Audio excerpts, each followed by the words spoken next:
Mga bossing, gumawa na naman ako ng boring na vlog. Kahapon kasi kami nakarating dito sa Japan at ngayong araw, wala kaming pasok, pahinga muna. Bali bukas, ang first day namin. Binigyan nga pala kami ng kumpanya ng uniform pero pangtaas lang. Sa pambaba, kami na ang bahala. Bali jogging pants at sapatos ang kailangan ko. Kaya maghahanap tayo ngayon ng second hand na shop or ukay-ukay para makamura tayo mga boss. Bali, mamimili na rin tayo ng mga kulang sa bahay na gamit dahil di naman lahat pinoprovide ng kumpanya. First time nga pala kumuha ng kumpanya ng ibang lahi at Pinoy nga ang napili nila. Kaya kaming mga pioneer dito, dapat naming ibigay ang magandang performance namin para umulit silang kumuha ulit ng mga Pinoy na gustong mag-caregiver dito sa Japan. Since na first day namin bukas, dapat namin kabisaduhin ang daan papunta sa aming kumpanya para hindi kami maligaw kinabukasan.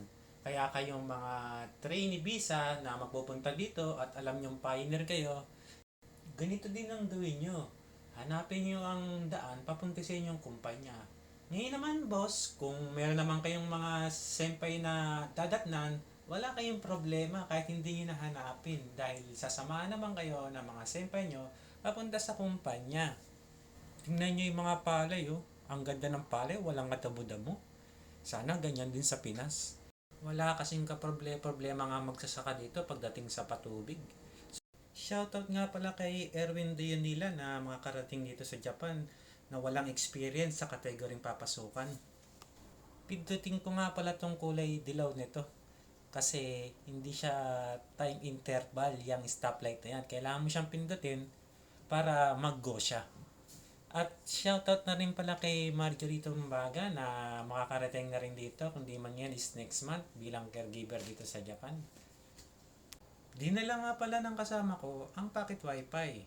Kaya sinerge na namin kagad kung ano ang pinakamalapit na okay dito. O yung second hand shop. May nakita nga pala kami na pinakamalapit. Yun nga ang kilala dito na ang tawag ay Second Street. Iba-iba nga pala ang mabibili sa Second Street. Merong damit, accessories, furniture, appliances, at iba pa. Natatanaw ko na nga pala ang logo ng Second Street. Hindi yan. Yung sumunod. Yan ang logo ng Second Street. Park muna kami ng kasama ko. At pasukin namin ang loob. Tingnan natin kung may murang jogging pants. Kung mura siya, bibilin ko. Pero kung mahal, hanap kami ng ibang shop. Meron nga pala ako nakitang jogging pants. Pero hindi pasok sa budget. Mahal siya. Naghanap na lang ako ng ibang mabibili. Kaya sa paghalukay-halukay ko dito, nakakita ko ng mura na pantalon na panlakad. Ayan na nga. Testingin nga natin kung kasya. Hindi ko na to iyaano sa fitting room, susukat. Dito na lang sa leeg since na accurate naman siya. Mukhang kasya naman, kunin ko na yon. Maghahanap ulit kami ng ukay-ukay. Nag-search ulit ang kasama ko at merong malapit na naman na bilihan ng second hand shop. Yun nga, ang Kaitori na tinatawag. At bago kami makapunta ng Kaitori, may nakita kaming Daiso. Dumaan muna kami doon para mamili ng mga kulang na gamit. Ayan na nga, nandiyan kami sa Daiso. Sa mga training na gustong makapamili ng mura na gamit sa bahay, punta lang kay Jan o kaya naman sa Syria. 100 yen ang karamihang presyo dyan, plus tax. Ayan naman ang Kaitori o yung second hand shop din na parang second street. Bilihan rin siya ng mga second hand na gamit. Iba-iba rin ang mabibili dyan mga boss. Pag nga pala mahilig ka sa mga action figure na pang display, diyan ka pumunta. May mga mura dyan, yung mga hindi naka-box, yung mga naka-plastic. Ayan o, yung paborito natin ng bata, ang Dragon Ball Z. Mura ang mga presyo niyan kung kukumpare mo sa Pilipinas. Hinanap ko nga pala dyan ang action figure ng Ghost Fighter. Yung si Eugene. Bibili sana ako nun kung may nakita ko kaso wala eh. Kaya nga pala gusto kong bilhin yun dahil Yusuke ang pangalan niya sa Nihongo. Ang ginamit kong nickname dito, Yusuke. Kaya kilala ko dito ng mga katrabaho ko bilang Yusuke, hindi sa tunay na pangalan ko. Na nga, Tingnan natin ang ibang mga figure pa. May mga sexy action figure. Mga di ko kilala yan. Siguro sa Pilipinas hindi rin pinapalabas pa yan eh. Itong susunod kilala ko to. Ito sikat to nung bata ako si Ultraman. Meron din nga palang Mask Rider dito pero hindi ko nakita. Pero ang tawag nila dito is Kamen Rider.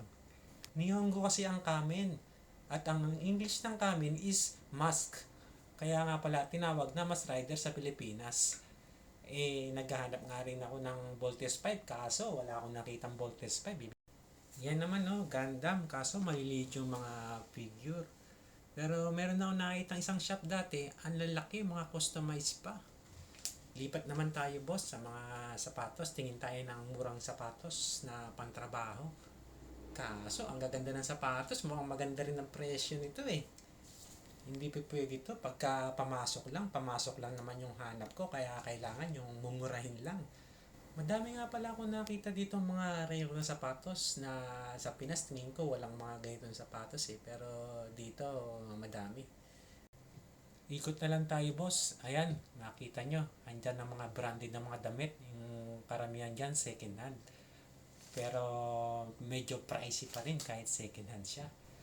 Meron din dito mga boss sa loob ng mga laruan ng mga claw machine.